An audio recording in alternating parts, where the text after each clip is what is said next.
नमस्कार साथियों, स्वागत है आप सभी का डेली एनालिसिस के यूट्यूब चैनल पे। मैं हूं पंकज, आप हैं मेरे साथ एक खबर के ऊपर चर्चा करने को। दोस्तों, आज का जो खबर है वो रशिया और यूक्रेन वॉर से संपर्क रखता है।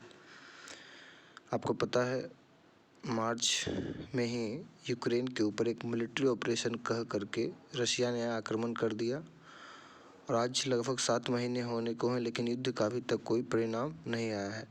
जब रूस ने यूक्रेन पे अटैक किया था तो ऐसा लग रहा था जैसे 2 से 4 दिनों का अंदर ही रशिया यूक्रेन को हरा कर करके जो भी उसका टेरिटरी को अपने अंदर करना होगा वो कर लेगा, लेकिन ऐसा हुआ नहीं।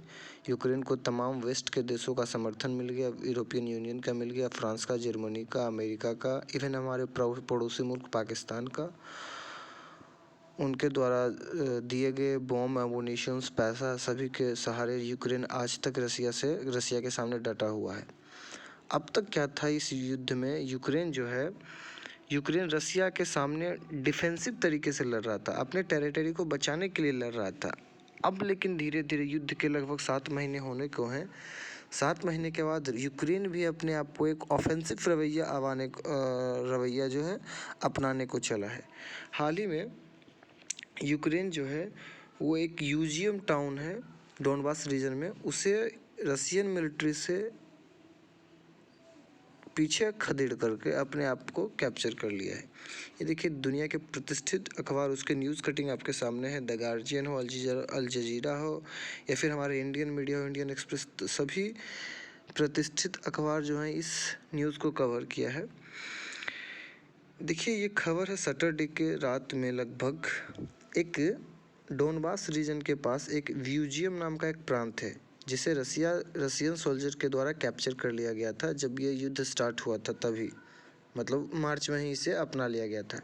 लेकिन अब सैटरडे को क्या हुआ है कि वापस से यूक्रेन सेना ने रशियन सेना को वहाँ से पीछे हटने को मजबूर कर दिया। ये बात रशिया के डिफेंस मिनिस्टर जो है उन्होंने भी ये कंफर्म किया कि देखिए, जो कि 1 अप्रैल को यूजियम प्रांत को रशियन सोल्जर के द्वारा कैप्चर कर लिया गया था, वापस से उसे रिकैप्चर कर लिया गया है यूक्रेनियन सेना के द्वारा। यूजियम क्या है ना, एक गेटवे बोला जाता है डोनबास रीजन का। अब डोनबास रीजन क्या आपको पता है, देखिए ये जो रशिया और यूक्रेन में आज लड़ाई चल रही है, एक ये जो इसका लड़ाई का जो मुख्य कारण है वो यहाँ की विचारधाराओं का लड़ाई है। 2 विचारधाराओं का लड़ाई है। देखिए, यूक्रेन को तमाम उसी देशों के द्वारा समर्थन मिल रहा है जो कि कैपिटलिस्ट कंट्री है, मतलब पूंजीवादी कंट्री है, जो पूंजीवादी विचारधाराओं से अपने आप को रखते हैं, संपर्क रखते हैं। लेकिन यूक्रेन क्या है, रसिया क्या है, रसिया एक कम्युनिस्ट कंट्री, साम्यवादी नीति पे चलने वाला, साम्यवादी नीति को फॉलो करने वाला देश है। तो बेसिकली रूस और यूक्रेन के बीच में जो लड़ रहा है, कहीं ना कहीं ये विचारधाराओं का लड़ाई है। तो और ये इसका जो मेन वजह ये था, रसिया वापस से जो इसका यूनियन सोवियत संघ जो टूट चुका है उसको ये यूनिफाइड करने के चक्कर में, यूक्रेन को अपने आप में अंदर में लेने के चक्कर में यूक्रेन के ऊपर आज इन्वेजन जो ये किया है। उसी तरीके से रसिया के जो कुछ दिन पहले जो रसिया के को स्पोक पर्सन है वो बोल रहे थे कि रसिया चाहता है कि जो भी मेजर रसियन स्पीकिंग पीपल हैं, मतलब जहाँ जहाँ के लोग, जिस जिस रीजन के लोग रसियन पीपल बोलते हैं, मतलब रसियन भाषाओं का प्रयोग करते हैं रसिया से, मतलब रसिया में लोग आके मिल जाना चाहते हैं, तो वहाँ पे रसिया अटैक करके उसे रसिया में मिला लेगा। वही एक डोनबास प्रांत जो है वो हम वहाँ के जो लोग हैं, वहाँ के लोग ज़्यादातर रसियन बोलते हैं और वो रसियन सेंटिमेंट से प्रभावित भी हैं। और उसी के बगल में, वही के आसपास में लीजियम एक प्रांत है जिसे यूक्रेनियन सेना के द्वारा ऑन किया जाता था, लेकिन जैसे ही मार्च में जैसे ही यूक्रेन के ऊपर इन्वेजन किया गया रसिया के द्वारा, 1 अप्रैल को इसको रसियन सोल्जर के द्वारा कैप्चर कर लिया गया था। लेकिन सैटरडे को वापस से इसे यूक्रेनियन सेना के द्वारा रिकैप्चर कर लिया गया था। और इसमें एक बात बताया जा रहा है कि जब यूजियम प्रांत को जब रसिया कैप्चर कर रहा था तो इसे कैप्चर करने में लगभग 6 महीने से ज़्यादा वक्त लग गया था। 6 वीक से ज़्यादा, माफ़ कीजिएगा, 6 वीक से ज़्यादा वक्त लग गया था, 6 सप्ताह से ज़्यादा। लेकिन यूक्रेनियन सेना ने इसे लेस देन 24 आवर, महज 24 घंटा भी नहीं लगने दिया और वापस से यूजियम प्रांत को ये कैप्चर कर लिया। रशियन सेना को वहाँ से हटना पड़ गया। देखिए, वहाँ यूजियम प्रांत में एक कुपियांस्क नाम का एक रेलवे स्टेशन है जो कि बॉम्ब, एमुनिशंस, हथियार, जो भी मतलब एक मिलिट्री पर्सन को जो भी चीज़ की ज़रूरत होती है वहाँ के थ्रू रशियन सोल्जर को पहुँचा दिया जाता था। अब ये जो स्टेशन था, रेलवे स्टेशन, ये भी अब यूक्रेन सेना के अंदर में है।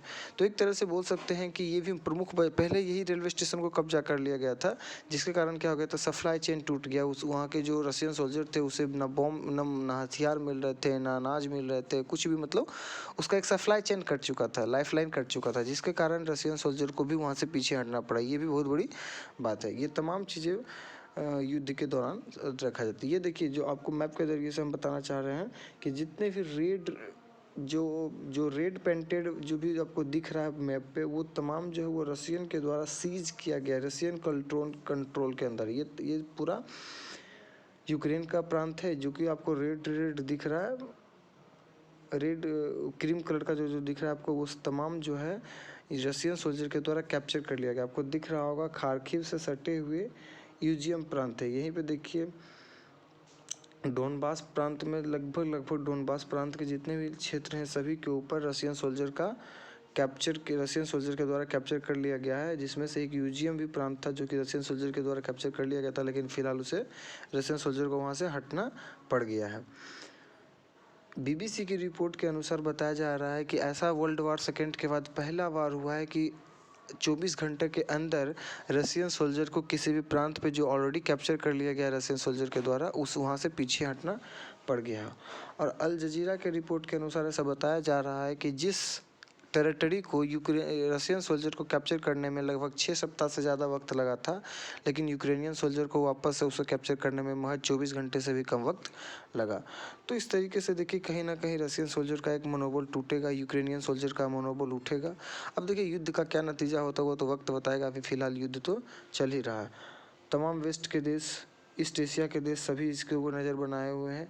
और ये जो रूस और यूक्रेन के वार से जो महंगाई उत्पन्न हुई, उसे कोई भी देश बचा हुआ नहीं है। आज भारत में भी महंगाई दर 7% से ज़्यादा हो चुका है। श्रीलंका में तो 60% से ज़्यादा हो चुका है। पाकिस्तान बर्बाद हो चुका है, उसका फॉरेक्स रिजर्व महज 7 बिलियन ही बचा है।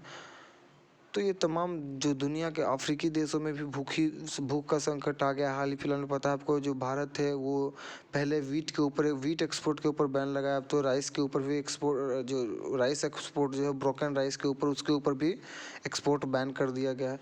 तो ये तमाम चीज़ें जो आपको दिख रही है, ये सब रशिया और यूक्रेन का वार का ही नतीजा है। और हाल ही फिलहाल में पता है कि अजरबैजान और आर्मेनिया में भी वो एक बार फिर से बॉर्डर विवाद चलने लगा है।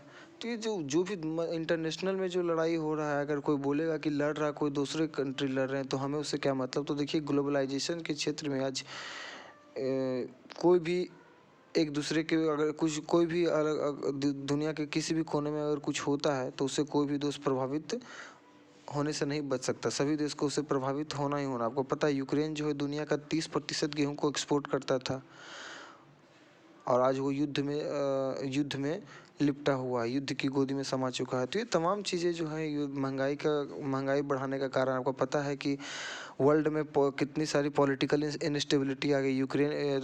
इंग्लैंड में, ब्रिटेन में जो क्या है सत्ता परिवर्तन हो गया, श्रीलंका में सत्ता परिवर्तन हो गया, पाकिस्तान में सत्ता परिवर्तन हो गया, हमारे नेपाल का स्थिति खराब है, बांग्लादेश के जो फॉरेन मिनिस्टर है वो कह रहे हैं कि कर्ज दुनिया के सभी जगह से ले लेना, लेकिन चाइना से मत लेना। तो सभी देशों का हालत ख़राब अभी चल रहा है, महंगाई सभी अपनी चरम सीमा पे है। तो देखिए कब तक ये रसिया यूक्रेन का वार चलता है, और भगवान से हम प्रार्थना करेंगे जल्द ही इन दोनों में कुछ ना कुछ सुलह हो और ये युद्ध समाप्त हो, ताकि दुनिया में फिर से एक बार अमन शांति चैन आए। आशा करता हूँ आपको ये सेशन अच्छा लगा तो हमारे वीडियो को लाइक करें, शेयर करें अपने दोस्तों के साथ, और चैनल पर नहीं हो तो सब्सक्राइब जरूर करें। धन्यवाद।